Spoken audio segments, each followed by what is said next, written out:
Commentaire de saint Thomas d'Aquin sur l'épître de saint Paul aux Philippiens, chapitre 3. Sommaire, des versets 1 à 9. L'apôtre dit qu'il faut se réjouir dans le Seigneur et non dans les observances légales. Il fait voir de quel prix est pour lui Jésus-Christ. Versets 1 à 9 de l'épître. Au reste, mes frères, réjouissez-vous dans le Seigneur. Il ne m'est pas pénible et il vous est avantageux que je vous écrive les mêmes choses. Gardez-vous des chiens, gardez-vous des mauvais ouvriers, gardez-vous des faux circoncis. Car c'est nous qui sommes les vrais circoncis, puisque nous servons Dieu en esprit et que nous nous glorifions dans le Christ Jésus sans nous flatter d'aucun avantage charnel. Ce n'est pas que je ne puisse prendre moi-même avantage de ce qui n'est que charnel, et si quelqu'un croit le pouvoir faire, je le puis encore plus que lui. Ayant été circoncis au 8e jour, étant de la race d'Israël, de la tribu de Benjamin, né hébreu de parents hébreux. Pour ce qui est de la manière d'observer la loi, ayant été pharisien. Pour ce qui est du zèle, en ayant eu jusqu'à persécuter l'Église de Dieu. Et pour ce qui est de la justice de la loi, ayant mené une vie irréprochable. Mais ce que je considérais comme un gain m'a paru depuis en regardant le Christ une perte. Je dis plus, tout me semble une perte, en grec en fait une balayure, une ordure, au prix de cette haute connaissance de Jésus-Christ mon Seigneur, pour l'amour de qui j'ai renoncé à toute chose, les regardant, alors c'est là le mot en fait, les regardant comme des ordures, afin que je gagne le Christ, et que je sois trouvé en lui, point de suspension. Commentaire. Saint Paul a proposé les exemples à suivre par les Philippiens. Il enseigne ici quels sont pour eux les exemples à éviter. Premièrement, il dit donc quels sont ceux qu'ils doivent éviter. Il montre ensuite par la conduite des saints ce dont il faut se garder. Enfin, il les engage à se préserver de ceux qu'ils regardaient comme dignes d'être imités. Verset 17. Rendez-vous mes imitateurs. La première partie se subdivise. L'apôtre exprime d'abord le but de son enseignement, ensuite la nécessité où il s'est trouvé d'écrire, en disant « il ne m'est pas pénible et il vous est avantageux », etc. Enfin, la raison de cette nécessité au verset 2, « Gardez-vous des chiens ». L'intention de l'apôtre dans l'avertissement qu'il donne est donc de détourner les gentils convertis des observances légales auxquelles quelques-uns les poussaient. C'est ce qui lui fait dire, au verset 1, « Ô mes frères, à savoir par la foi, quant au reste, c'est-à-dire, après les recommandations que je vous ai faites dans ce qui précède, réjouissez-vous en notre Seigneur, et non dans les observances légales. » Confère Habacuc, chapitre 3, verset 18. Pour moi, je me réjouirai dans le Seigneur et je tressaillerai de joie en Dieu mon Sauveur. Voilà pourquoi ce que je vous ai dit lorsque j'étais au milieu de vous, il ne m'est pas pénible, mais avantageux pour vous que je vous l'écrive aujourd'hui que je suis absent. Car les paroles passent facilement, mais ce qui est écrit demeure. Ecclésiastique, chapitre 38, verset 25. Et encore, il est écrit « Écrivez au temps du repos les enseignements de la sagesse. » Jude, chapitre 1, verset 3. Ayant souhaité avec une grande ardeur de vous écrire touchant le salut qui nous est commun, je m'y trouve maintenant obligé par nécessité. Romains 15, 15.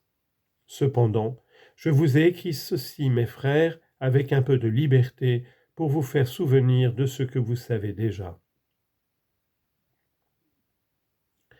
La cause de cette nécessité, c'est que les séducteurs vous pressent. Il est donc indispensable de vous écrire la vérité avec plus d'insistance. Il dit au verset 2, Gardez-vous, c'est-à-dire prenez attention.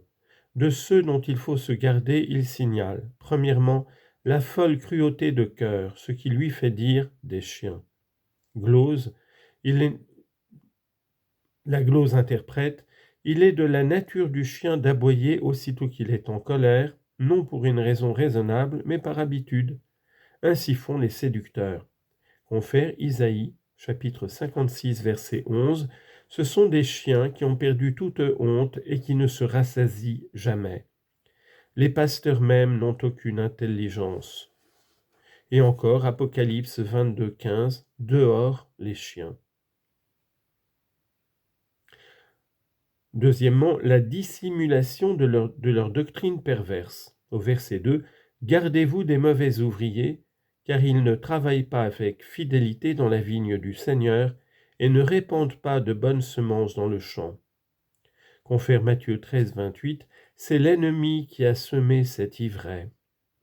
Et 2 Timothée 2, 15, mettez-vous en état de paraître devant Dieu comme un ministre digne de son approbation. Troisièmement, les dissensions qu'ils ont causées. Verset 2, gardez-vous de leurs incisions. L'apôtre se sert de ce terme pour les stigmatiser car il prêche une circoncision qui ne peut subsister avec la grâce de Jésus-Christ. Galates 5, 2. Si vous vous faites circoncire, Jésus-Christ ne vous servira de rien. Faisant donc allusion au mot, lui-même dit incision, comme s'il n'avait plus la circoncision, mais seulement une incision.